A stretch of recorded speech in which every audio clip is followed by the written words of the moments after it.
Assalamualaikum warahmatullahi wabarakatuh. Alhamdulillah, alhamdulillahilladzi hamdan katsiran thayyiban mubarakan fi kama yuhibbu rabbuna wa yarda. Asyhadu an la ilaha illallah wahdahu la syarika lah wa asyhadu anna Muhammadan 'abduhu wa rasuluhu alladzi la nabiyya ba'dahu. Qala Allah ta'ala ya ayyuhalladzina amanu taqullaha haqqa tuqatih wa la tamutunna illa wa antum muslimun, amma ba'du. Ma'asyiral muslimin rahimani wa rahimakumullah. Hadirin wal hadirat yang dimuliakan Allah Subhanahu wa taala. Insyaallah pada malam hari ini kita akan melanjutkan kembali masih mengkaji kitab Arba'in An-Nawawiyah, kumpulan 40 hadis yang dikarang oleh Al-Imam An-Nawawi rahimahullah taala, di mana pada malam hari ini kita memasuki hadis yang ke-10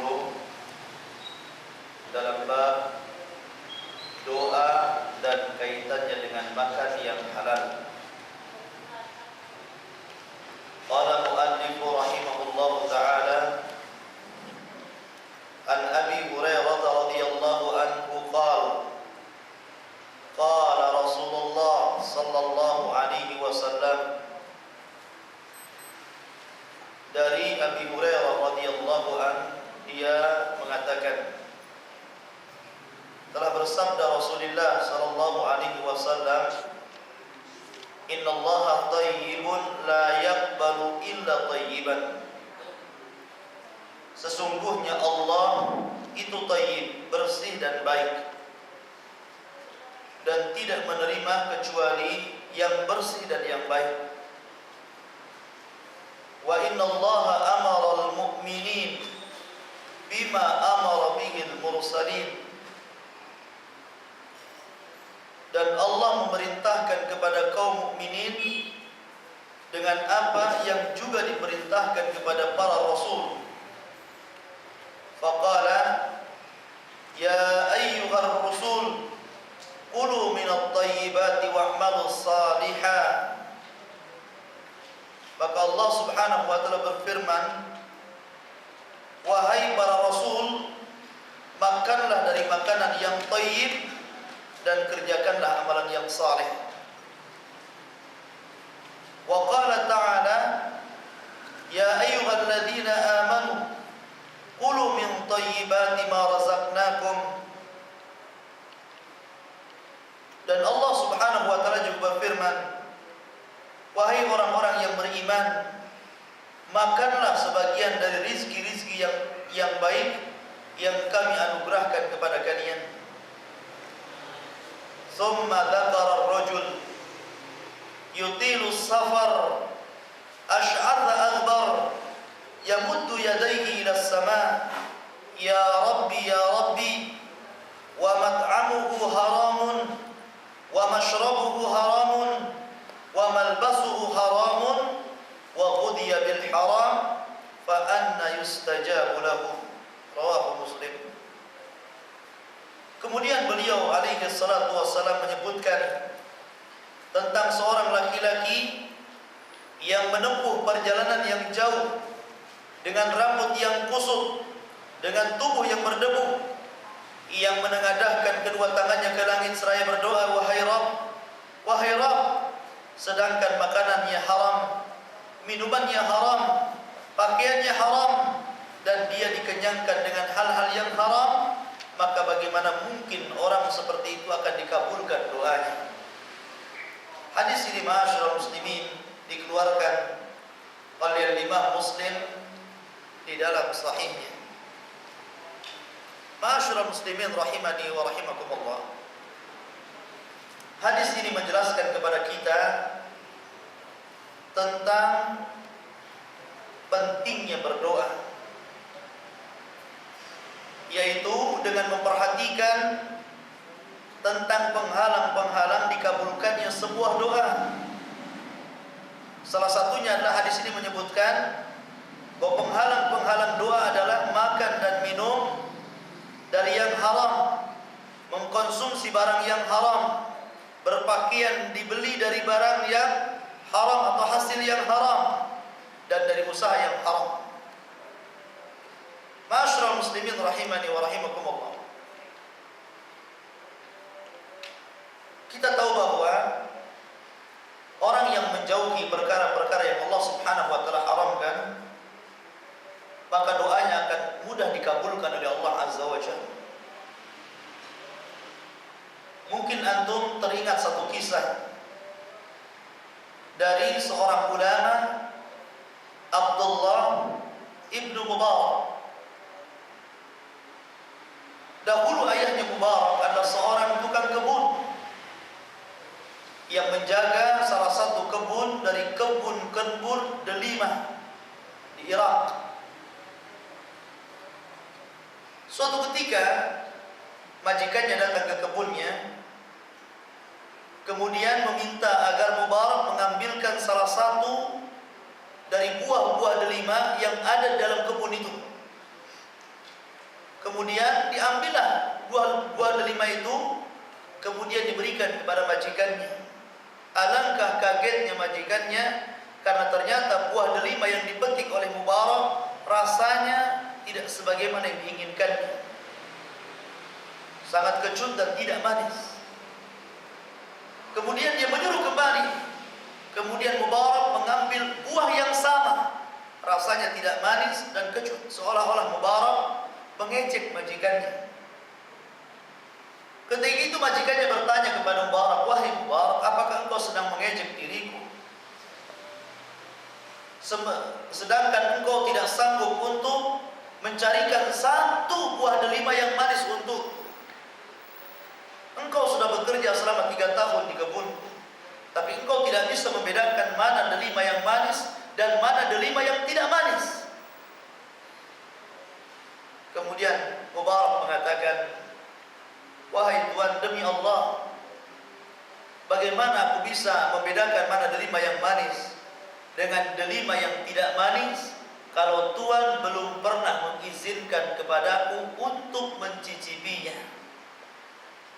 Lihat waraknya siapa? Mubarak. Akhirnya majikannya memanggil kawan-kawannya yang bekerja di satu kebun bersama dia. Kemudian bertanya, "Apakah Mubarak tidak pernah engkau lihat dia memakan walaupun satu biji delima?" Maka seluruh pekerja kebun mengiyahkan, menunjukkan persaksiannya Mubarak ini seorang yang jujur dan warak, menghindarkan perkara-perkara yang diharamkan Allah Azza wa Jalla. Sehingga suatu ketika tuannya memanggil kembali Mubarak, kemudian bertanya, "Wahai Mubarak, sesungguhnya diriku memiliki anak gadis. Kira-kira kalau aku akan menikahkan anak gadisku ini, kira-kira menurut Anda siapa yang lebih pantas menikah dengan anak gadisku?" Maka Mubarak mengatakan, "Nikahkanlah anakmu dengan laki-laki yang takwa, laki-laki yang takut kepada Allah Azza wa Jalla, laki-laki yang dekat dengan Allah Azza wa Jalla." Kemudian majikannya mengatakan, "Demi Allah, aku tidak mendapati di negeri ini yang lebih takwa kecuali dirimu.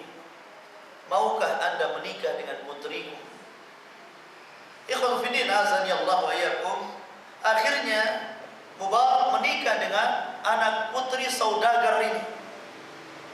Dari pernikahan Mubarak dengan anak putri saudagar ini lahirlah seorang alim ulama besar, Abdullah ibnu Mubarak, seorang tabi'in yang paling mirip perlakuannya dengan sahabat Rasulullah sallallahu alaihi wasallam. Lah Mubarak ini, Abdullah bin Mubarak memiliki kawan yang namanya Fudail bin Iyad. Antum kenal Fudail bin Iyad, dikenal dengan kezuhudan yang luar biasa. Lah biasanya Abdullah bin Mubarak ini meminta kepada Fudail untuk selalu bertemu di beberapa tempat di masjid-masjid Allah Subhanahu wa taala. Karena Imam Mubarak atau Abdullah bin Mubarak itu ingin mengambil kesalehan kezuhudan yang ada pada Fudail ibnu Iyad. Begitu juga Fudail ingin mengambil akhlak Abdullah bin Mubarak. Di dalam beberapa pertemuan mereka selalu sepakat ingin berjumpa di salah satu masjid dari masjid-masjid Irak, hanya sekedar untuk saling mengambil ilmu dari keduanya, menunjukkan bahwa ikhwatufiddin azani Allah wa iyyakum, bahwa tidak aib kita mengambil ilmu dari orang yang sepadan, orang yang di bawah atau orang yang di atas, selama itu ilmu ambil. Suatu ketika Abdullah bin Mubarak rahimahullah ta'ala berangkat ke Mekah ingin melaksanakan ibadah haji. Qadar Allah, di Mekah waktu itu sedang musim paceklik, lama tidak hujan sampai air Zam-Zam kekeringan. Bayangkan antum, Mekah ini diairi dengan air Zam-Zam. Kalau sampai kering air Zam-Zam, masalah kota Mekah. Ya. Karena seluruh kota Mekah, baik untuk minumannya, untuk masakannya, untuk cuciannya, untuk pengairan kebunnya, semuanya dari air Zam-Zam. Dan air Zam-Zam pernah mengalami kekeringan di masa Abdullah ibnu Mubarak. Sampai akhirnya penduduk Mekah sepakat untuk melaksanakan salat istisqa ketika itu, meminta hujan kepada Allah Azza wa Jalla. Setelah mereka melaksanakan salat bersama imam haram ketika itu, tidak ada tanda-tanda hujan ini turun, mendung saja tidak. Padahal salah satu bentuk diijabahnya salat istisqa minta hujan sekelompok manusia adalah dengan didatangkannya mendung ataupun hujan. Tapi setelah dilaksanakan salat istisqa tidak ada mendung, tidak ada hujan. Aneh. Ya. Sampai suatu ketika Abdullah ibnu Mubarak melihat ada seorang laki-laki yang berkulit hitam, berperawakan kecil kurus, masuk ke Masjidil Haram, kemudian mendekati Ka'bah dan salat 2 rakaat. Jangan kau tanya indah dan baiknya salatnya, bagaimana khusyuk salatnya, dengan tumakninahnya dia salat. Sampai selesai salat, dia berdoa kepada Allah Subhanahu wa ta'ala dengan bersumpah atas nama Allah Azza wa Jalla, dengan mengatakan, ya Allah, demi namamu aku meminta kepadamu agar engkau turunkan hujan untuk mereka. Belum lagi tangannya ke bawah, dia masih di atas seperti ini, ya. Baru mengatakan, Allahumma, ya Allah, demi namamu aku meminta hujan kepadamu, turunkan hujan bagi mereka. Belum sempat selesai doa, tiba-tiba awan datang, kemudian hujan lebat. Abdullah bin Mubarak ketika melihat pemandangan seperti ini, luar biasa. Orang-orang yang salat istisqa, mereka menyangka bahwa hujan turun karena dia, karena mereka. Akan tetapi Abdullah bin Mubarak seorang alim, dia memperhatikan orang itu. Kenapa doanya mudah dijawab oleh Allah Subhanahu wa ta'ala dan orang tidak tahu. Sampai ketika orang ini pergi begitu saja dari Masjidil Haram, kemudian pulang ke rumahnya, dibuntuti oleh Abdullah bin Mubarak. Kemana? Orang ini siapa kok doanya dikabulkan oleh Allah Azza wa Jalla? Dia bukan perawakan seorang ulama, dia orang biasa. Dia berkulit hitam, berpenampilan pelayan. Makanya diikuti sampai kemudian masuklah dia ke dalam rumah.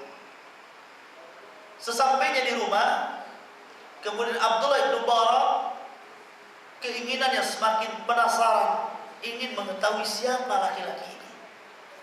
Maka diketuklah pintu itu, kemudian dibukakan. Ternyata yang membukakan bukan orang tadi, akan tapi orang lain, orang yang sangat besar perawakannya. Kemudian bertanya, Anda cari siapa? Kemudian Abdullah bin Mubarak menjawab bahwa saya telah mencari seseorang yang ciri-cirinya seperti ini, tadi lewat sini dan masuk ke rumah ini. Adakah dia di sini? Kemudian orang ini mengatakan, apa tujuan Anda mencari orang itu? Kemudian dia bercerita, demi Allah, aku ingin mengorek keterangannya, apa yang ia lakukan, ibadah apa yang ia lakukan, sehingga Allah Subhanahu wa ta'ala mengabulkan sekali doa yang ia panjatkan.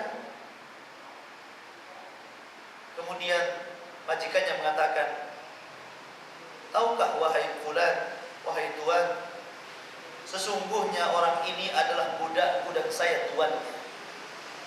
Sesungguhnya orang itu adalah budakku dan saya tuannya. Sesungguhnya budakku ini, dia manusia yang paling baik. Dia tidak pernah mengurangi haknya kepada majikannya dan haknya kepada Allah Azza wa Jalla. Kalau di pagi hari dia bekerja sampai malam, tidak pernah mengeluh. Dia sempurnakan haknya untukku. Akan tetapi di malam hari dia sempurnakan haknya kepada Allah Azza wa Jalla dengan melaksanakan qiyamul lail dan hanya tidur sesaat. Kemudian baru mendengar sekelumit cerita majikannya, tambah penasaran lagi Abdullah bin Barak. Akhirnya dia mengatakan, bolehkah aku beli budakmu berapapun harganya? Karena Abdullah bin Barak orang kaya. Kalaulah dia memberikan kekayaannya yang ia miliki cukup untuk separuh penduduk Irak, saking kayanya. Namun dia orang Al-Hafidh Ibn Hajar ketika memberikan catatan kepada beliau, walaupun dia kaya tapi dia seorang ulama, pakar hadis, bahkan ahli hadis di zamannya. Kalau dia berperang seolah-olah paling pandai dalam memegang pedang. Kalau dalam bab zuhud seolah-olah dia orang yang paling zuhud. Pokoknya sifat-sifat kebaikan ada pada Abdullah bin Mubarak rahimahullah ta'ala. Ikhwatu fiddin azani Allah wa iyyakum. Ketika itu majikannya enggak mau ngasihkan. Sesungguhnya aku diberkahi oleh Allah Azza wa Jalla dengan budakku ini. Bagaimana mungkin aku akan berikan budakku kepada? Akan tapi Abdullah bin Barak terus memaksa, berikan budak, saya beli berapa.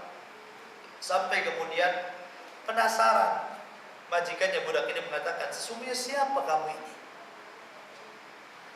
Keinginanmu cukup besar ingin mendapatkan budak. Maka dia mengatakan, saya adalah Abdullah ibnu Mubarak, dan ketika itu di negeri Arab tidak ada yang tidak kenal beliau. Namanya Harun, seorang ulama di zamannya. Semua manusia berburu kepadanya. Ketika mendengar nama itu disebut, maka langsung dia bergetar. Akhirnya memberikan budaknya untuk dijual dengan harga yang murah kepada Abdullah ibnu Mubarak rahimahullah ta'ala.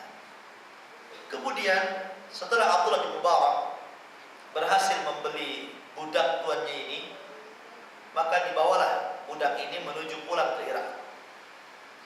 Di perjalanan Abdullah bin Mubarak bertanya kepada budak ini. Budak ini bertanya kepada Abdullah bin Mubarak, wahai tuan, kenapa engkau membeli diriku yang lemah ini? Maka Abdullah bin Mubarak mengatakan, jangan panggil aku tuan, tapi aku yang memanggil anda tuan. Masya Allah, tawadhu ikhwatu fiddin, a'azani Allah wa iyyakum. Sampai kemudian, apa tujuan anda membeli saya? Abdullah bin Mubarak tidak menjawab. Namun dia punya keinginan ingin mengenalkan budak ini kepada kawannya Fudail ibnu Iyad, bahwa masih ada orang di zamannya yang sangat luar biasa ibadahnya, sampai kalau dia bersumpah atas nama Allah Azza wa Jalla, lau aqsama 'ala Allah la abarra, sampai kalau dia berdoa kepada Allah Azza wa Jalla dengan bersumpah atas namanya, langsung dikabulkan doanya. Dia ingin kenalkan orang ini kepada kawannya Fudail ibnu Iyad. Oh, masih ada orang yang seperti ini, itu maksudnya. Akan tetapi sebelum melakukan perjalanan yang lebih jauh ke Irak, budak ini meminta izin kepada Abdullah ibnu Mubarak untuk sholat 2 rakaat. Maka diizinkanlah, dilihatnya sholatnya, Masya Allah. Jangan antum tanya bagaimana baik dan indahnya sholatnya. Kemudian setelah sholat dia berdoa kepada Allah Azza wa Jalla, ya Allah, al-an ya Rabb, sungguh telah tiba bagiku ya Rabb, karena engkau telah buka rahasiaku dengan diri. Kemudian dia mengatakan, hari ini tolong wafatkan diri. Akhirnya ketika dia berdoa kepada Allah Azza wa Jalla, langsung terpejam matanya dan Allah cabut ruhnya. Ketika itu Abdullah bin Mubarak rahimahullah ta'ala hendak melanjutkan perjalanannya. Ketika disadarkannya ternyata dia sudah meninggal. sehingga dia merasa kecewa dan berat hati, tidak bisa memperkenalkan budak ini kepada kawannya Fudail bin Iyad, sampai akhirnya dikuburkan di situ. Namun sepulangnya dia ke Irak, dia sebutkan, ceritakan tentang kejadian ini kepada orang-orang Irak, termasuk Fudail bin Iyad rahimahullah ta'ala. Lihat ma'asyiral muslimin, sebuah pelajaran besar dari kisah ini, bahwa bagaimana seseorang budak yang berkulit hitam, yang tidak memiliki pangkat dan derajat di mata manusia, akan tetap memiliki pangkat dan derajat di mata Allah Subhanahu wa ta'ala. Dia berdoa satu kali saja bisa mengalahkan doanya ratusan orang yang salat istisqa. Ya kan? Ratusan orang yang salat istisqa dengan imam yang mantap, tidak, jangan lagi hujan, mendung saja tidak. Tapi dia seorang berdoa kepada Allah Azza wa Jalla dengan memintakan hujan untuk mereka, belum lagi tangan ini ke bawah, hujan sudah turun. Menunjukkan bahwa Allah Subhanahu wa ta'ala tidak pandang bulu. Selama seorang hamba melaksanakan haknya kepada Allah, kemudian haknya kepada makhluk, maka orang ini akan dimuliakan oleh Allah Subhanahu wa ta'ala. Ma'asyiral muslimin rahimani wa rahimakumullah. Oleh karena itulah, maka Rasulullah sallallahu alaihi wasallam pernah bersabda kepada Umar bin Khattab radhiyallahu an. Kisah ini ma'ruf, ya, kisah ini ma'ruf kurang lebih dengan kisahnya siapa? Budak di zaman Abdullah bin Mubarak. Akan tetapi kisah ini berkenaan dengan seorang tabi'in terbaik yang bernama Uwais Al-Qarani. Uwais Al-Qarani ini seorang tabi'in. Nabi belum pernah melihatnya, Umar belum pernah melihatnya. Akan tetapi Nabi SAW mensifati orang ini kepada Umar bin Khattab dan para sahabat yang lainnya, kalau engkau mendapati seorang yang bernama Uwais ibnu Al-Qaran, maka temui dia, mintai doanya, karena kalau dia bersumpah atas nama Allah, Allah akan kabulkan doa-doanya. Khotfidin azani Allah, dikisahkan an Usair ibn Jabir radhiyallahu an, dari Usair bin Jabir dia berkata, qala kana Umar bin Khattab idza ata alaihi amdadu ahli Yaman sa'alahum afikum Uwais bin Amir. Umar bin Khattab radhiyallahu an apabila di musim haji, maka dia selalu mencari-cari pasukan yang datang dari Yaman, kemudian bertanya kepada orang-orang itu, adakah di antara kalian yang bernama Uwais ibnu Amir Al-Qaran? Dan begitulah para sahabat mencari-cari orang ini. Setiap musim haji, kan banyak jamaah haji dari Yaman itu.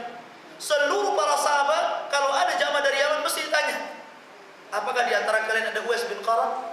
Apakah di antara kalian ada Uwais? Apakah di antara kalian ada Uwais? Setiap musim haji, karena mereka pernah mendengar sabda Nabi SAW bahwa ada manusia yang bernama Uwais dari Murad kemudian Qaran, yang kalau bersumpah atas nama Allah Azza wa Jalla, Allah kabulkan doanya. Sampai suatu ketika Umar berhasil menemui Uwais Al-Qaran ini. Kata Umar bin Khattab radhiyallahu an, anta Uwais ibnu Amir, apakah engkau adalah Uwais bin Amir? Qala na'am, tentu saya adalah Uwais ibnu Amir. Qala, maka Umar melanjutkan, min Muradin summa min Qaran, kamu dari Murad kemudian dari Qaran. Kemudian Uwais mengatakan ya. Kemudian Umar berkata lagi, fakana bika barasun fabara'ta minhu illa maudhi'a dirhamin. Apakah dulu kamu punya penyakit kulit semacam sofak ataupun semacam kusta yang kemudian Allah sembuhkan kecuali 1 biji dirham? Maka orang ini mengatakan, iya tentu wahai Amirul Mukminin. Kemudian Umar mengatakan, laka walidatun, kamu punya ibu? Maka Uwais mengatakan, iya aku punya ibu. Maka kata Umar bin Khattab radhiyallahu anhu, sami'tu Rasulullah sallallahu alaihi wasallam, aku pernah mendengar sabda Nabi sallallahu alaihi wasallam, ya'ti alaikum Uwais ibnu Amir ma amdadi ahli Yaman min muradin thumma min qaran kana bihi barasun fabara'a minhu illa mawdi'a dirhamin lahu walidatun huwa biha barrun law aqsama 'ala Allah la abarra fa in istata'ta an yastaghfira laka faf'al fastaghfir li fastaghfir lahu. Maka kemudian Umar bin Khattab mengatakan, aku mendengar Nabi sallallahu alaihi wasallam bersabda, akan datang kepada kalian Uwais ibnu Amir bersama penduduk Yaman dari Murad kemudian dari Qaran. Dahulunya dia memiliki penyakit sofak, kemudian dia sembuhkan kecuali sebesar dirham. Dia memiliki ibu yang ia berbakti kepadanya. Kalau dia bersumpah atas nama Allah, niscaya Allah akan perkenankan doanya. Jika engkau bisa meminta agar dia memohon ampunan untuk melakukan, maka Uwais pun memohon ampun kepadaku. Kemudian Uwais memohon ampun untuk Umar bin Khattab radhiyallahu an. Setelah itu Uwais pergi entah kemana menyembunyikan dirinya. Ikhwatu fiddin azani Allah ya. Perhatikan, Nabi sallallahu alaihi wasallam yang belum pernah bertemu dengan Uwais, para sahabat juga belum pernah bertemu dengan Uwais, akan tetapi Nabi sallallahu alaihi wasallam mengkhabarkan sebuah berita bahwa nanti suatu ketika akan datang seorang yang bernama Uwais Al-Qarni. Padahal tidak disebutkan kebaikan dia. Apa sebenarnya membuat kalau dia bersumpah atas nama Allah, doanya dikabulkan? Rupa-rupanya sebagian para ulama mengatakan karena dia adalah orang yang paling berbakti kepada orang tuanya. Tapi bukan itu masalahnya. Artinya masalahnya adalah bagaimana orang-orang yang berdoa kepada Allah Azza wa Jalla. Tidak mesti dia seorang ulama, seorang ahli ibadah, ataupun siapapun. Karena Allah Subhanahu wa taala tidak memilah dan memilih siapa yang berdoa kepadanya. Allah Subhanahu wa taala berfirman, "Wa idza sa'alaka ibadi anni fa inni qarib ujibu da'watad da'i idza da'an falyastajibu li wal yu'minu bi la'allahum yarshudun." Apabila hamba-hambaku bertanya kepadamu tentang diriku, katakan aku dekat. Aku akan mengabulkan setiap permohonan orang yang memohon kepadaku. Dan Allah Subhanahu wa taala mengatakan dalam sebuah ayat, wa qala rabbukum ud'uni astajib lakum. Ya. Dan Rabbmu berfirman, berdoalah kepadaku, niscaya aku akan kabulkan seluruh doa-doa kalian. Ikhwatu fiddin azani Allah wa iyyakum. Jadi berdoalah kepada Allah Azza wa Jalla dan jangan pernah remehkan doa orang lain. Makanya Nabi sallallahu alaihi wasallam bersabda, berapa banyak orang-orang yang rambutnya kusut, yang pakaiannya penuh dengan debu, akan tetapi kalau bersumpah atas nama Allah, Allah perkenankan doa-doanya. Maksudnya apa? Ikhwatu fiddin azani Allah, biasakan Anda meminta didoakan kepada orang-orang miskin, kepada orang-orang fakir. Sesungguhnya doa mereka lebih ikhlas daripada orang-orang yang diberikan kekayaan Allah Subhanahu wa taala.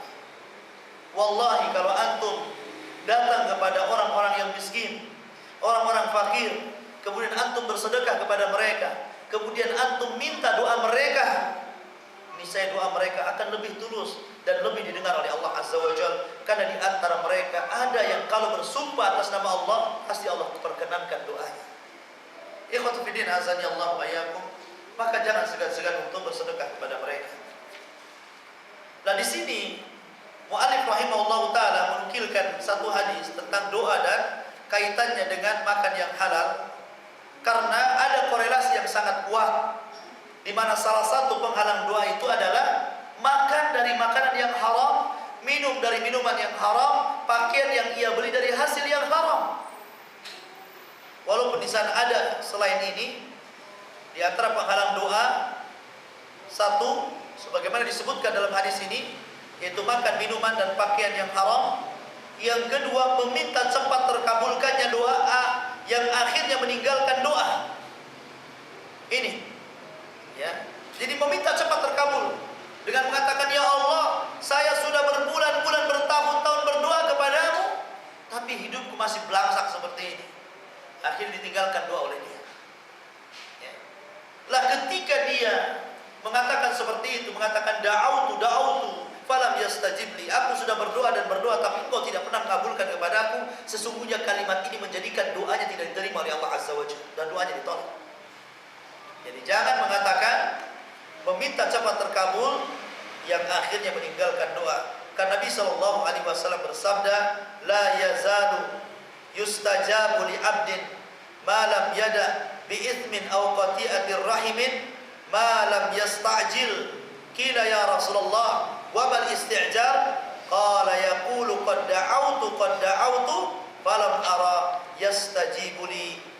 Kata Nabi sallallahu alaihi wasallam, senantiasa doa seseorang hamba akan dikabulkan selama ia tidak berdoa untuk berbuat dosa, memutuskan silaturahim, dan selama ia tidak meminta dengan tergesa-gesa. Apa? Ketika Nabi SAW ditanya, apa maksudnya tergesa-gesa wahai Rasul? Maka Rasul mengatakan, aku sudah berdoa, akan tetapi Allah Subhanahu wa taala tidak pernah mengabulkan doa-doa. Kalimat ini jangan pernah diucapkan. Ya. Jangan pernah diucapkan. Tapi teruslah berdoa. Kemudian yang ketiga, melakukan maksiat dan apa yang diharamkan Allah Azza wa Jalla. Kemudian yang keempat, meninggalkan kewajiban yang diwajibkan Allah.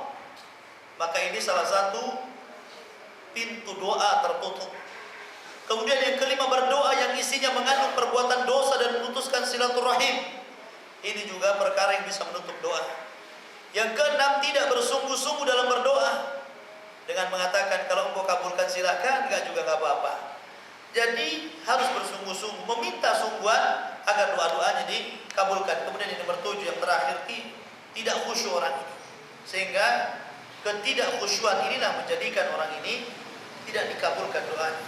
Ikhwatu fillah azani Allah wa iyyakum. Perhatikan dalam hadis yang kita baca dampak daripada makanan dan minuman yang diharamkan Allah Azza wa Jalla. Perhatikan di sini ada beberapa perkara. Yang pertama, di sini orang yang berdoa ini sebenarnya telah memiliki sebab-sebab dikabulkan doa.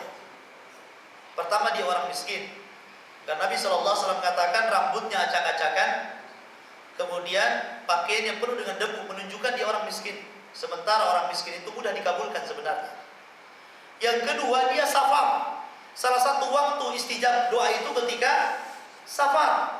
Ya, kata Nabi SAW, ada 3 waktu yang doanya tidak mungkin ditolak. Salah satunya adalah doanya musafir, doanya orang safar. Kemudian yang ketiga, orang ini mengangkat kedua tangannya. Sementara hadis Nabi SAW mengatakan Allah malu ketika ada seorang hamba yang mengangkat kedua tangannya kemudian dibiarkan kosong. Allah malu seperti itu. Artinya apa? Dia punya 3 perkara yang menyebabkan doanya dikabulkan. Yang terakhir, dia betul-betul sungguh-sungguh berdoa dengan mengatakan ya Rabbi ya Rabb, ya Rabbi ya Rabb. Itu menunjukkan kesungguhannya. Akan tetapi 4 perkara yang seharusnya doanya dikabulkan tidak menjadi dikabulkan. Kenapa? Bagaimana akan dikabulkan? Makanannya haram, minumannya haram, dibesarkan dari barang yang haram, dan pakaian yang ia beli dari hasil yang haram. Lihat dampak daripada hal-hal yang diharamkan Allah Azza wa Jalla. Padahal dia sudah punya 4 modal untuk dikabulkan doa, akan tapi lantaran makan, minum, berpakaian dari hasil yang haram, doanya ditolak oleh Allah Azza wa Jalla. Ma'asyiral muslimin rahimani wa rahimakumullah. Oleh karena itulah maka hendaklah kita jujur kepada Allah Azza wa Jalla, terutama ketika mencari maisha. Jujur ketika kita mencari maisha. Tahu ini uang haram jangan ambil. Tahu ini uang syubhat jangan ambil. Tahu ini barang haram jangan makan. Tahu ini minuman haram jangan minum. Karena orang yang jujur, ikhwatu fillah azani Allah, innal birra yahdi ilal inna sidqa yahdi ilal birr. Kejujuran itu mengantarkan kepada kebaikan dunia dan akhirat. Dahulu ada seorang laki-laki yang sangat jujur. Laki-laki ini setelah dia salat di Masjidil Haram, kemudian dia keluar. Di luar ia menemukan sebuah kantong. Ternyata isi kantong ini mutiara yang sangat mahal, jamrud yang sangat mahal. Karena kejujurannya, dia langsung naik ke atas tempat yang tinggi. Kemudian dia umumkan milik siapa kantong ini. Sesungguhnya di dalamnya ada perhiasan yang mewah, namun tidak disebutkan apa isinya. Seluruh yang ada di sekitar Masjidil Haram tidak ada yang mengaku itu barang dia. Lihat kejujuran orang dulu, ikhwan. Yang menemukan dan yang mendengar tidak ada yang mengaku. Coba di zaman sekarang, kalau antum nemuin dompet, Kalau ada isinya tidak diumumkan. Kalau nggak ada isinya baru diumumkan. Ini dompet siapa? Ya. Kemudian kalau ada orang jujur mau mengumumkan, orang yang nggak punya saja mengaku ini punya saya. Itulah bedanya orang sekarang dengan orang dulu. Ya. Jadi suatu ketika terus dia diumumkan, siapa yang memiliki kantong ini silahkan ambil, siapa yang memiliki kantong ini silahkan ambil. Tidak ada yang mengaku dari sekian ratus orang yang berada di haram. Akhirnya dia berpesan, wahai manusia, kalau ada orang yang mengaku dia punya tas ini, datang ke rumah. Setelah itu dia turun dan pulang ke rumahnya.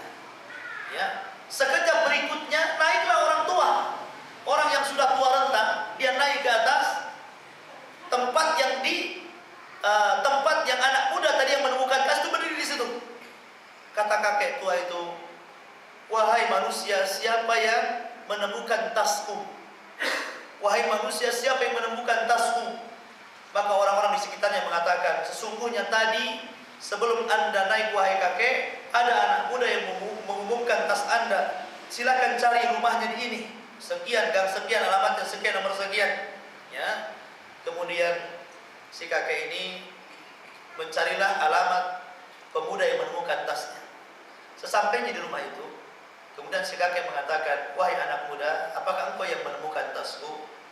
Kata muda ini, iya, tadi aku menemukan tasnya. Kemudian tidak langsung diberi, akan tetapi ditanya dulu apa isinya, apa isi dalam tasnya. Kemudian setelah kakek itu menyebutkan seluruh isi-isinya, ternyata persis dengan apa yang ada dalam tas itu. Maka oleh anak muda ini diberikan kepada si kakek itu. Akhirnya oleh si kakek diberikan uang yang sangat banyak, karena isi tas itu perhiasan yang sangat mahal. Akhirnya dia diberikan upah yang sangat banyak, akan tapi ditolak. Dipaksa untuk diterima, ditolak lagi, dipaksa lagi, tidak mau. Sampai ditanya, kenapa engkau menghalang-halangi untuk aku beri upah? Kata anak muda ini, demi Allah, dari tadi aku sudah berkehendak untuk mengembalikan barang kepada pemiliknya. Aku tidak mau mengambil upah ini. Ya, luar biasa ya kejujuran anak muda ini. Ya, dikasih nggak mau nerima. Orang sedang nggak dikasih, ngambil punya orang.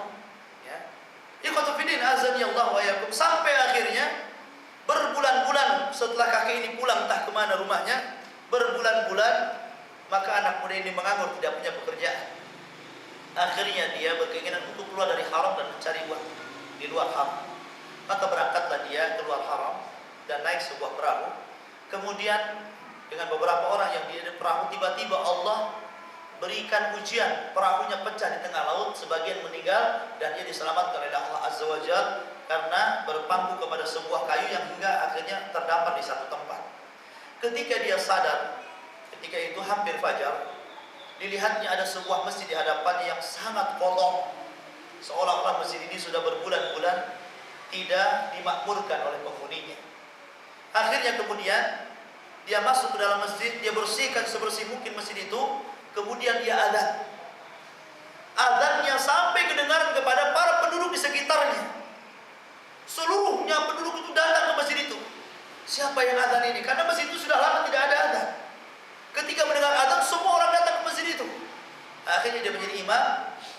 Kemudian karena dilihatnya anak muda ini memiliki sedikit ilmu agama, bacaannya bagus, akhirnya orang kampung meminta agar dia menjadi imam tetap di masjid itu dengan diberikan bayaran sekian. Karena dia sedang mencari pekerjaan, sebelum dia mencari pekerjaan yang lain, akhirnya dia terima pekerjaannya untuk menjadi imam di masjid itu. Sampai pada waktunya orang-orang kampung ini semakin sayang kepada anak muda ini.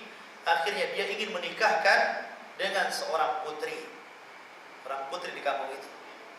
Kemudian pada waktu hendak nazar, ta'aruf antara dia dan anak putri yang akan dikenalkan kepadanya, tiba-tiba ketika datang seorang putri memakai kalung jamrud, kemudian anak muda ini bukan melihat wajah wanitanya, tapi lihat kalungnya. Ya, seolah-olah dia ada sejarah dengan kalung itu. Sampai-sampai orang kampung mengatakan, wahai anak muda, sungguh engkau telah mendolimi wanita ini. Kenapa engkau tidak lihat dia? Kenapa engkau lihat kalungnya? Ya. Kemudian dia bercerita, dahulu aku nemu tas, nemu kantong, isinya ada kalung jamrud yang persis seperti yang dipakai gadis ini. Ya. Kemudian orang kampung mengatakan, tahukah kamu siapa kakek yang kau dapati? Kakek itu adalah ayah daripada putri yang akan kau nikahi. Ya, Allah Subhanahu wa taala mengatur, ya, dengan berbagai cara Allah atur semuanya. Ya, karena dia ketika diberikan uang tidak mau, ya, karena keikhlasannya dia mengembalikan tasnya, Allah ganti. Putrinya dia dapat dan jamrutnya dia juga dapat. Ya. Akan tetapi jamrut itu masih milik dia dan istrinya. Sampai beberapa bulan kemudian akhirnya istrinya meninggal dan jamrut itu dimiliki oleh dia sendiri. Kembali ke tangannya. Lihat orang yang tidak tergesa-gesa mengambil hak orang lain akhirnya kembali kepada orang yang jujur. Ikhwatul fiddin, kisah yang menakjubkan. Jadi semua ini Allah Subhanahu wa taala yang atur. Ikhwatul fiddin, azani Allah. Jadi jangan takut untuk berbuat jujur. Kadang-kadang orang ketakutan kalau jujur nanti tidak mujur, sehingga kemudian banyak orang yang curang, disangkanya dengan curang itu menambah harta dan kekayaannya. Ya Rabbillah. Ikhwatu fiddin, azani Allah wa iyyakum. Lah, di dalam hadis ini juga ada pendidikan kepada kita agar kita jujur kepada Allah Azza wa Jalla dengan mencari rezeki yang halal dan jujur kepada diri sendiri dengan memasukkan barang-barang yang dihalalkan oleh Allah Subhanahu wa taala. Ma'asyiral muslimin rahimani wa rahimakumullah. Tapi yang jelas ikhwatul fiddin, banyak pelajaran dari kisah-kisah para ulama tentang bagaimana para ulama saking waraknya mereka sehingga mereka tidak mau makan kecuali yang dihalalkan oleh Allah Subhanahu wa taala. Ikhwatul fiddin, azani Allah wa iyyakum. Sebelum saya tutup kajian ini, saya ingin bercerita dengan satu kisah tentang Sufyan Ats-Tsauri rahimahullah taala. Jadi Sufyan Ats-Tsauri seorang alim ulama di zamannya. Suatu ketika dia hendak pergi haji, akan tetapi dia tidak punya modal untuk berangkat ke Mekah. Dia berkeinginan untuk bekerja, akan tetapi dia mencari orang yang tidak mengenali dirinya. Karena kalau dia bekerja kepada orang yang mengenali dirinya, pasti tidak mungkin dia akan menyuruh dia bekerja, boleh jadi akan memberikan ongkos dan berangkat begitu saja. Tapi dia tidak mau. Dia tidak mau menerima uang dari orang, dari murid-muridnya untuk berangkat ke haji. Dia ingin uang itu dihasilkan dari keringatnya. Dihasilkan dari keringatnya. Sampai akhirnya bertemulah dia dengan seseorang yang suka jual beli binatang ke Mekah. Ya. Maka dia minta agar dia diikut sertakan. Jadi tukang apa saja nggak apa-apa. Jadi tukang kasih makan unta, jadi tukang bersih unta, apa saja. Yang penting dia bisa ikut ke Mekah. Namun ternyata tidak ada lowongan kerja kecuali ada lowongan satu, membuat roti, dan dia bukan pakarnya di situ. Tidak pernah buat roti. Tetapi karena keinginan yang kuat, dia pulang ke rumahnya, dia belajar ke kawan-kawannya bagaimana cara buat roti. Tanpa bertanya untuk apa. Ya, dan tanpa bercerita kenapa dia buat dan belajar roti. Setelah dia merasa sudah bisa, maka dia datang lagi ke orang yang hendak berangkat ke Mekah ini. Kemudian di perjalanan dia membuat roti perdana, rupanya gosong. Marah majikannya, ditamparnya Sufyan Ats-Tsauri. Tapi majikannya kan nggak tahu kalau dia Sufyan Ats-Tsauri, main tampar saja. Dikiranya budak, pelayan. Ya, maka tetapi karena semakin lihai, semakin lihai, akhirnya dia pandai membuat roti. Sampailah dia di gerbang Mekah. Ketika di gerbang Mekah, biasa ikhwatul fiddin, penduduk haram apabila melihat seorang ulama yang dikenalnya, mereka akan ihtiram, akan menghormatinya. Sehingga ketika Sufyan masuk, wah, orang berbondong-bondong kepada Sufyan. Majikan untanya ini keheranan, ya, siapa orang ini gitu. Sampai di pintu, kenapa dikerubung orang banyak? Ya. Ikhwatul fiddin, azani Allah. Sampai akhirnya bertanya, siapa orang ini? Dia kan pelayan saya, tukang buat roti. Ya. Kata orang, jangan hati-hati bicara. Dia adalah Sufyan Ats-Tsauri rahimahullahu ta'ala. Peranjat orang ini. Karena tahu siapa Sufyan Ats-Tsauri, seorang alim ulama besar di zaman. Tidak ada yang mengetahui namanya kecuali orang-orang yang bukan ahli ilmu. Kalau mereka adalah orang-orang yang ahli ilmu, maka mereka akan mengenali siapa Sufyan Ats-Tsauri. Maka ketika itu dia datang kepada Sufyan Ats-Tsauri dengan mengatakan, ya Sufyan, sesungguhnya aku telah menampar dirimu, sekarang tamparlah sesuka hatimu. Apa kata Sufyan Ats-Tsauri? sudah pantas orang yang buat roti gosong itu harus ditampar memang. Ya, artinya memang pantas engkau sudah menampar bagi para pembuat roti gosong. Ya, ikhwatu fillah, bagaimana di sini Sufyan Ats-Tsauri rahimahullah taala mengajarkan kepada kita bagaimana sikap tawadhu. Sampai suatu ketika Sufyan Ats-Tsauri bekerja di salah satu kebun kurma, ya, milik salah satu saudagar Yaman. Ketika itu dia suruh membedakan rasa kurma Yaman dengan kurma Hijaz, akan tapi tidak bisa membedakan. Alasannya sama dengan Mubarak, ayah dari Abdullah bin Mubarak, karena majikannya belum mengizinkan untuk mencicipi kurma itu.